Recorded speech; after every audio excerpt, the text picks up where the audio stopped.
यकीन करना मुश्किल है, लेकिन रूस की राजधानी मॉस्को के पास यूक्रेन ने एक बहुत बड़ी तेल पाइपलाइन पर ऐसा हमला किया है कि रूस इससे बुरी तरह से बौखला गया है। इधर रूस ने पोक्रोवस्क में हेलीकॉप्टर से घुसे यूक्रेन की सेना के स्पेशल यूनिट HUR के 11 कमांडो को वहीं पर मार डाला है। यह वाकई सीधे सीधे यूक्रेनी सेना का बहुत बड़ा नुकसान है। खबर तो यह भी है कि रूस ने पूर्वी यूक्रेन पर कब्जा करने के लिए सैकड़ों बख्तरबंद वाहन और टैंक रेजिमेंट में तेजी से उस इलाके में भेजना शुरू कर दिया है।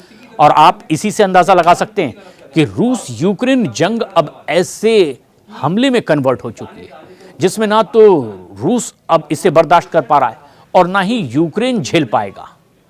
लेकिन किस तरीके के हमले हैं?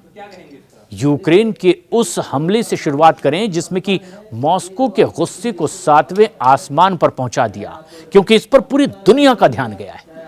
लगता है कि अमेरिका और नेटो के इशारे पर यूक्रेन ने रूस में घुस करके ऐसे हमले शुरू कर दिए, जिसके जवाब में अब रूस यूक्रेन पर हमले और ज्यादा तेज करने को मजबूर हो गया। यूक्रेन का रूस पर सबसे ताजा हमला, जिससे कि रूस बुरी तरह से बौखलाया है। यूक्रेन अच्छी तरह से जानता यह है कि अगर रूस पर सख्त तेल प्रतिबंध लगने के साथ साथ अगर उसके तेल भंडार पर, तेल रिफाइनरी पर और तेल सप्लाई करने वाली पाइपलाइन को तबाह कर दिया जाए तो रूस को पैसों की भारी कमी पड़ेगी और यही एक तरह से उसकी लाइफलाइन भी है। रूस जंग रोकने के लिए आखिरकार मजबूर हो जाएगा, जो कि यूक्रेन चाहता है किसी भी सूरत में हो।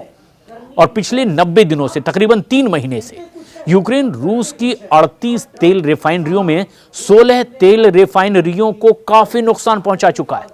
यूक्रेन ड्रोन हमले से रूस की 40% तेल सप्लाई पर असर पड़ चुका है। और अब इसी से अंदाजा लगाया जा सकता है कि जिस तरह से रूस यूक्रेन की बिजली सप्लाई और पावर स्टेशनों को तबाह कर रहा है, मकसद है कि ठंड में ठिठुरन और ज्यादा बढ़ जाए, पूरा यूक्रेन ठिठुर कर मरने को मजबूर हो जाए, क्योंकि वहां की तमाम ऐसी गैस पाइपलाइन के जरिए ही न सिर्फ ऊर्जा मिलती है, बल्कि ठंड भगाने के तमाम संसाधन यूक्रेन में इन्हीं गैस पाइपलाइन से, और इन्हीं को निशाना बना करके अब रूस ने बड़े हमले किए। उधर यूक्रेन अब चुन चुन करके रूस के तेल भंडारों को निशाना बना रहा है। यूक्रेनी दावों के मुताबिक यूक्रेन ने मॉस्को के बिल्कुल नजदीक से गुजर रही एक बहुत बड़ी पाइपलाइन को ड्रोन से हमला करके जबरदस्त नुकसान पहुंचाया है। और इसमें रूसी सेना को होने वाली ईंधन की आपूर्ति रुक गई है। यानी ये बहुत प्रमुख गैस पाइपलाइन थी, तेल लाइन थी, जिससे कि अब बाधा रूस के लिए बड़ा नुकसान, बड़ा झटका है। यूक्रेन ड्रोन ने पहली बार रूस की राजधानी मॉस्को में इतने नजदीक घुस करके हमला किया है।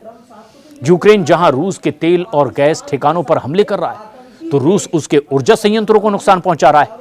यूक्रेन की सैन्य खुफिया एजेंसी HQR का दावा है कि यूक्रेनी हमले से कोलसेवाय पाइपलाइन को 400 किलोमीटर की लंबाई में भारी नुकसान हुआ है। यानी अब तक का सबसे बड़ा नुकसान तेल पाइपलाइन को इस तरीके से हमले से पहुंचाया गया। कई जगहों पर तो आग लग गई है, कई फटी पाइपलाइनें लगातार धू धू कर जल रही है, लाखों लीटर तेल बुरी तरह से बर्बाद हो रहा है रूस में। यूक्रेन के सैन्य खुफिया एजेंसी HQR के दावों के मुताबिक यूक्रेन ने 400 किलोमीटर लंबी रूसी तेल पाइपलाइन पर कई जगहों पर एक साथ ड्रोन से हमला कर दिया, और इसकी वजह से रूस को मजबूरी में तुरंत तेल पाइपलाइन को बंद करना पड़ा। एक तरह से यह रूस की लाइफलाइन भी रही। और यूक्रेन की तरह से रूस की राजधानी मॉस्को के पास में यूक्रेन की तरफ का यह सबसे घातक हमला माना जा रहा है, जिसमें रूस को बहुत ज्यादा नुकसान हुआ है। यूक्रेन ने लगातार दूसरे दिन रूस में बड़ा ड्रोन अटैक किया है। यूक्रेनी सेना ने 1 नवंबर की रात को ही काला सागर के किनारे रूस के तुआप्से ऑयल टर्मिनल पर भी बहुत जबरदस्त ड्रोन हमला किया था, और इसके बाद वहां भयंकर आग की लपटें, काला धुएं का गुबार उड़ता हुआ दिखाई दिया। टर्मिनल रूस के सबसे बड़े तेल टर्मिनलों में से एक है, और इस भयानक ड्रोन हमले के चलते ही रूस के आसमान में चमकते विस्फोटों की झिलमिलाहट ने समंदर के शांत पानी को भी लाल कर दिया। बंदरगाह के जो मजदूर कुछ देर पहले तक के अपनी नाइट शिफ्ट के काम में बिजी थे, अचानक धुएं और आग की लपटों के बीच में जान बचाने की दौड़ लगाते शामिल हो गए। टर्मिनल की कई पाइपलाइनें बुरी तरीके से फट चुकी हैं। तेल के रिसाव से आग लगने की वजह से अब बहुत भयंकर रूप उस इलाके में देखा जा रहा है। इस पाइपलाइन से मॉस्को, निजनी नोवगोरोड और रियाजान में भी तेल शोधक कारखानों से गैसोलीन, डीजल और जेट फ्यूल की सेना को आपूर्ति होती थी और रूस इसी पाइपलाइन के जरिए साल में 30 lakh ton jet fuel, 28 lakh ton diesel और 16 लाख टन गैसोलीन आपूर्ति करता था। और रूस के लिए यह बड़ा नुकसान है। यूक्रेन का तो दावा यह है कि इस हमले में कई देशों के द्वारा रूस पर लगाए गए प्रतिबंधों से भी ज्यादा नुकसान पाइपलाइन पर किए गए इस हमले से रूस को हो गया है। रूस और यूक्रेन के बीच जारी जंग अब और ज्यादा भयानक होती जा रही है। महज एक दिन पहले ही यूक्रेन के राष्ट्रपति व्लादिमीर ज़ेलेंस्की ने यह भी बताया कि रूस ने पूर्वी डोनेस्क क्षेत्र में करीब 1,70,000 सैनिक तैनात कर दिए, जो कि पोक्रोवस्क पर कब्जा करने की कोशिश में लगातार आगे बढ़ रहे हैं। इस बीच यह भी खबर आई कि यूक्रेन का पूर्वी शहर पोक्रोवस्क रूसी सेना ने पूरी तरीके से घेर लिया है और अब उस पर कब्जा करने के लिए लगातार आगे बढ़ रहे हैं। उसे बचाने के लिए अब यूक्रेन भीषण जंग कर रहा है। रूस ने उधर दावा किया कि उसने यूक्रेन की स्पेशल फोर्स की टुकड़ी को ही खत्म कर दिया। 11 कमांडो की यह टुकड़ी यूक्रेन की सेना ने पोक्रोवस्क को बचाने के लिए हेलीकॉप्टर से भेज दी थी।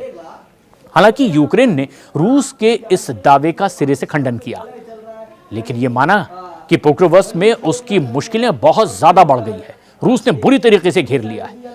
पोक्रोवस्क यूक्रेन के डोनेस्क प्रांत का रणनीतिक रूप से सबसे महत्वपूर्ण शहर है, लेकिन प्रांत के 2 प्रमुख शहरों क्रेमाटोर्स्क और स्लोवियांस्क पर अभी भी यूक्रेन का ही नियंत्रण बना हुआ है। दावा यूक्रेन की ओर से। वैसे रूस ने यूक्रेन के पूर्वी भाग के लुहांस्क और डोनेस्क प्रांत के ज्यादातर इलाकों पर अब कब्जा कर लिया है और पिछले कई दिनों से इस जंग में वो आगे बढ़ता चला जा रहा है। यूक्रेन के खिलाफ रूस ने इस वक्त 2 तरफ से भयंकर मोर्चा खोल रखा है और दावा यह किया जा रहा है कि रूस ने जहां एक तरफ यूक्रेनी राजधानी कीव पर भीषण हमले शुरू कर दिए हैं, तो वहीं पूर्वी यूक्रेन के डॉनबास इलाके पर इतने तीखे और भीषण हमले किए कि कई पूर्वी शहरों में यूक्रेनी सेना चारों तरफ से अब घिर चुकी है। उसे निकलने का कोई मौका नहीं। सबसे हैरानी की बात तो यह है कि यूक्रेन के राष्ट्रपति ने भी यह मान लिया कि हमारी सेना को पूर्वी यूक्रेन के पोक्रोवस्क शहर पर बहुत भीषण जंग का सामना करना पड़ रहा है। लेकिन यहां देखने वाली बात यह है कि रूस ने 10,000 यूक्रेनी सैनिकों को घेरने का दावा किया, जिसमें कि यूक्रेनी सेना की स्पेशल यूनिट भी शामिल है।